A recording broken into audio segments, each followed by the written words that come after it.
तुमचं स्वागत आहे। आज आपल्याला कोथिंबीरचे भज्जे बनवायचे आहे। त्यासाठी मी कोथिंबीर एक जोडी घेतलेला आहे।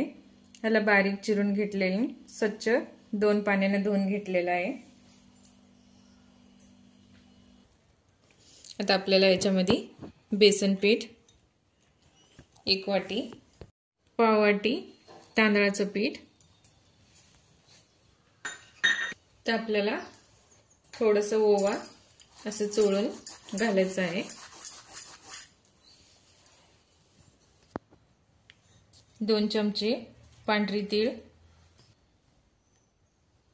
लाल तिखट 2 चमचे, तुमच्या आवडीनुसार तिखट घालू शकता, थोडीशी हळद, चवीनुसार मीठ, थोडे कांदे,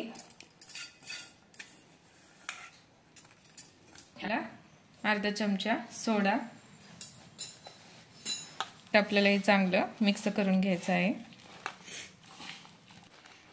बघा असं मिक्स करून घ्यायचं आहे। आता आपल्याला थोडंसं पाणी घालून सनी चांगलं पीठ मळून घ्यायचं आहे।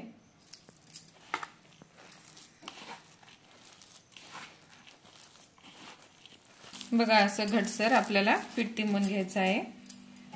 चला आता आपण भज्जे घालून घेऊ। तेल तापलेलं आहे, असे छोटे छोटे भज्जे सोडायचे आहे।